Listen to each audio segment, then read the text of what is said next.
कर्ज के लेन देन से हैं परेशान, नौकरी में भी नहीं बन रही है बात, बीमारियों में हो रहे हैं खर्चे हजार, वास्तु दोष नहीं लाएगा कोई तूफान। नया साल लेकर आएगा जीवन में खुशियां हजार। साल के आरंभ में कीजिए छोटे छोटे उपाय।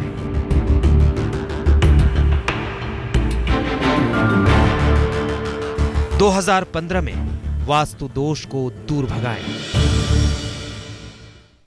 नमस्कार, स्वागत है आपका। आप देख रहे हैं आज तक, आपके साथ हूं मैं नेहा बाथम। नया साल दस्तक देने वाला है। जाहिर सी बात है आप भी साल 2015 के स्वागत की तैयारियों में जुट गए होंगे। ऐसे में आज हम अपनी इस खास पेशकश में आपके लिए लेकर आए हैं वो 9 उपाय जो इस नए साल में न केवल वास्तु दोषों से आपको छुटकारा दिलाएंगे, बल्कि बिना तोड़ फोड़ कुछ छोटे छोटे उपाय अपनाकर आप वास्तु दोषों से अब मुक्ति पा सकते हैं, अपने जीवन में आ रही तमाम समस्याओं से छुटकारा भी पा सकते हैं। और उन तमाम उपायों को बताने के लिए हमारे साथ हमेशा की तरह मौजूद है राजकुमार शास्त्री जी। शास्त्री जी, बहुत बहुत स्वागत है आपका।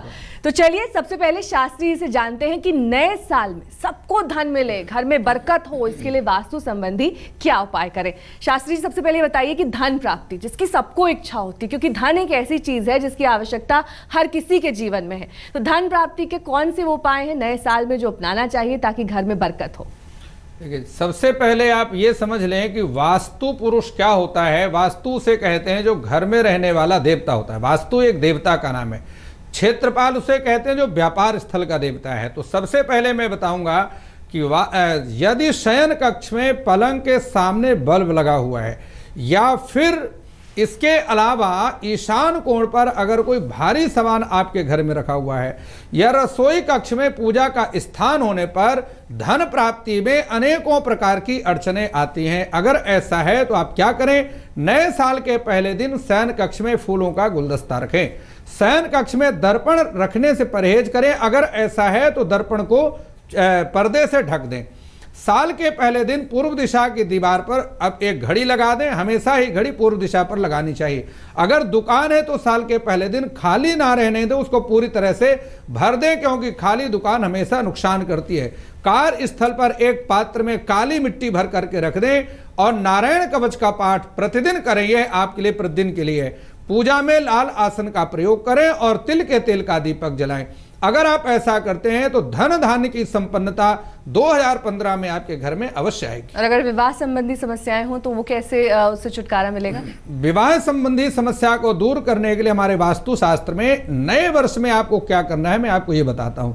अगर घर की सीढ़ियां घर के मध्य से जाती हुई अगर हो और अगर घर के पश्चिम दिशा में तुलसी का पौधा दूसरे पौधे से स्पर्श करता हुआ लगा हो तो निश्चित रूप से ऐसे घर में रहने से अपने या संतान के विवाह में बाधा अवश्य आती, चाहे बेटी की हो या बेटे की। नए साल के पहले दिन आपको क्या करना है ये समझ लें कि भगवान शिव का दूध से अभिषेक करें, अशोक के पौधे का पूजन करें और धतूरे के पत्ते को दूध में भिगो करके घर के पश्चिम दीवार पर उसको चिपका दें। और एक मंत्र दे रहा हूं, इस मंत्र का जाप करें। ओम नमो श्री वराहाय धरणी उद्धारणाय स्वाहा। इस मंत्र को एक बार पुनः समझ लें। ओम नमो श्री वराहाय धरणी उद्धारणाय स्वाहा। इस मंत्र का 108 बार जाप करें। हर बुधवार को गाय को हरा चारा खिलाएं और साल के पहले दिन पूजा स्थल पर कलश की स्थापना कर पंच पल्लव से युक्त श्रीफल उसके ऊपर स्थापित कर दें।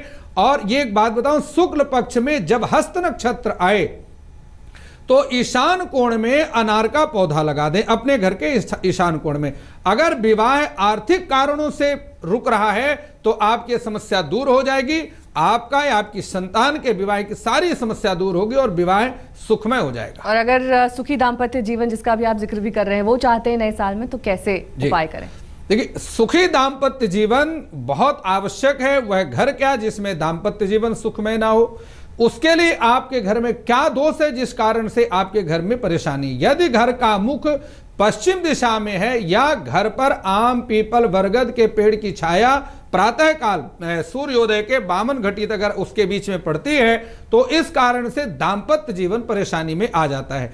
नए साल के पहले दिन सूर्योदय के समय काले तिल घर की छत पर बिखेर दे, यह सबसे बड़ा उपाय है। और घर के ईशान कोण में साबुत नमक किसी पात्र में भर करके रख दें।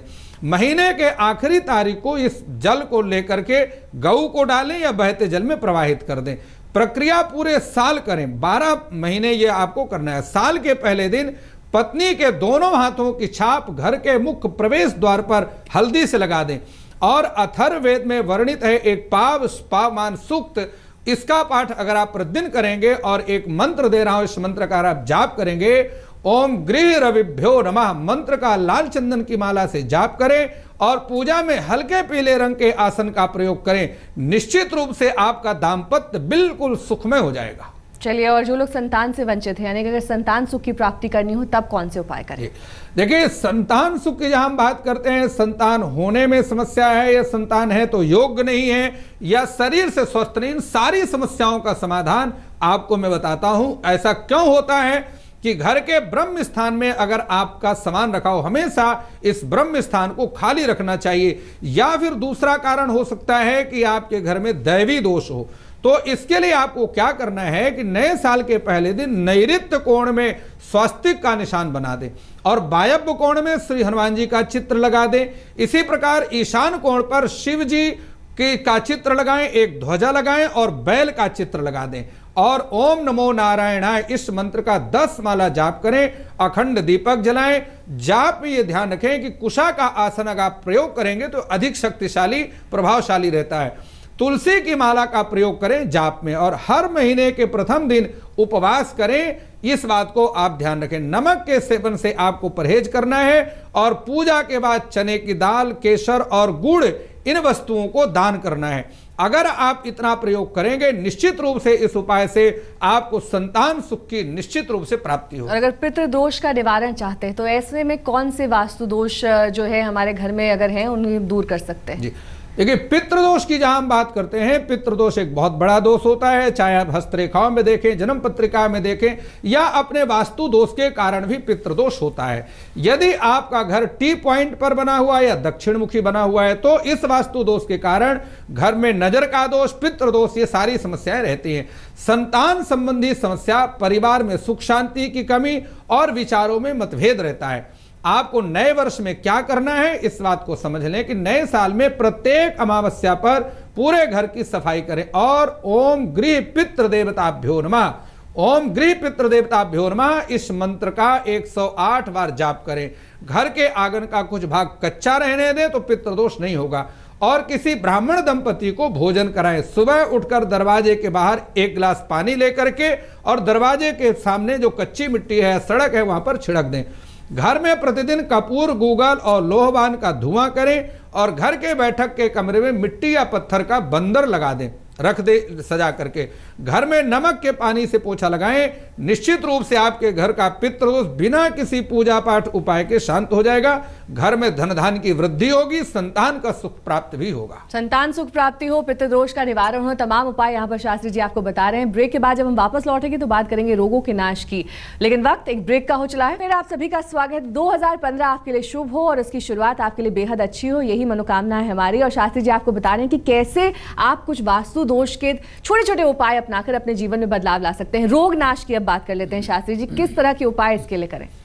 देखिए, रोग नाश क्यों होता है पहले उसका कारण समझें। यदि पानी का स्रोत अग्नि कोण या पश्चिम दिशा में है तो घर के सदस्यों का स्वास्थ्य हमेशा खराब रहता है। कमरे का द्वार अगर मध्य में खुलता है, इस बात को ध्यान रखें, बिल्कुल कोने की दीवार से भी खुलना कमरे का द्वार अच्छा नहीं और बिल्कुल मध्य का भी खुलना अच्छा नहीं। दोनों के बिल्कुल कोने और मध्य के एक साइड में खोलें। बुरे स्वास्थ्य का कारण ये सभी बनते हैं। नए साल में सुदर्शन चक्र की प्राण प्रतिष्ठा करवा करके घर के पूजा स्थल पर रखें। प्रतिदिन गंध अक्षत पुष्प से चक्र का पूजन करें। और एक मंत्र दे रहा हूं जो वास्तु का मंत्र है, ओम गृह सोमेश्वराय नमः। इस मंत्र का उच्चारण गृह प्रवेश के समय भी करना चाहिए और 2 माला इसका जाप प्रतिदिन करें नए वर्ष में।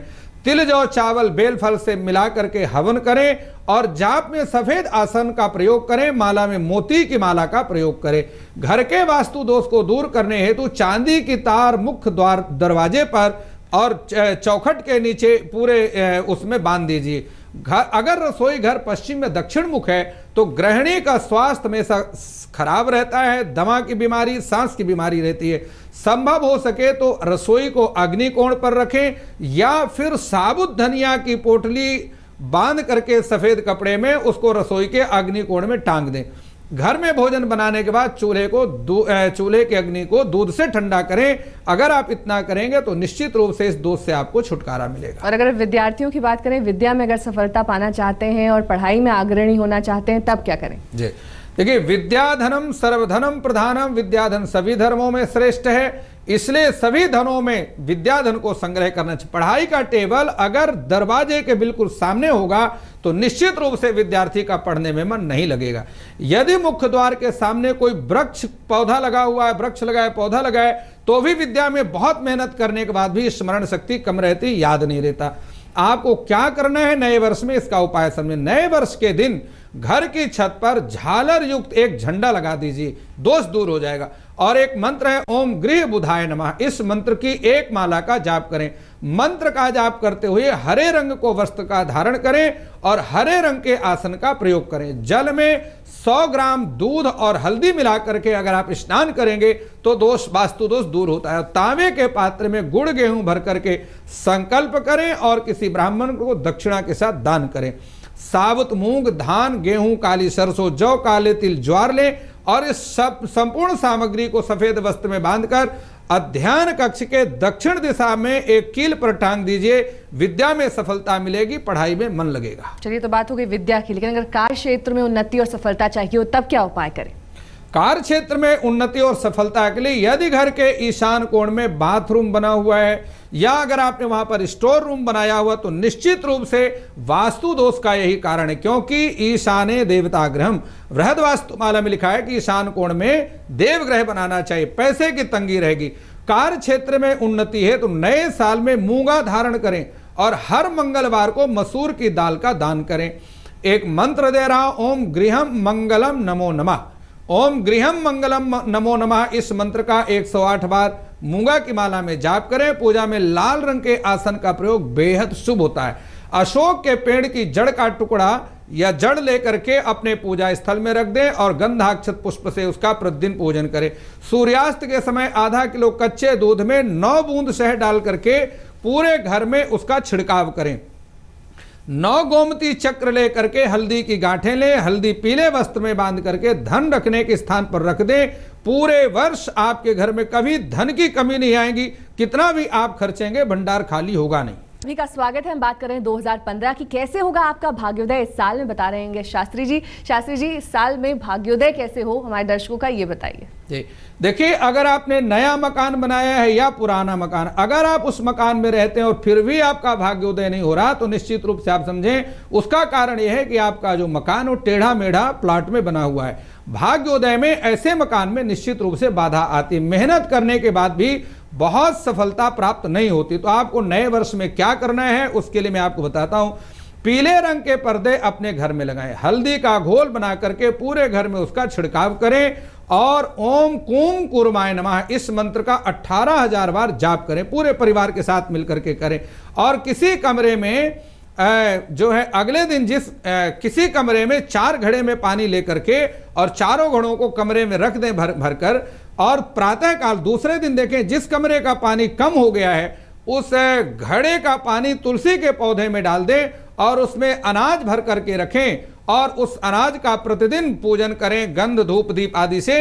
घर में धन धान की वृद्धि होगी। और उसके साथ मछली और कछुए का पूजन करें, नाग नागिन का पूजन करें, गौरी गणेश नवग्रहों का पूजन करें।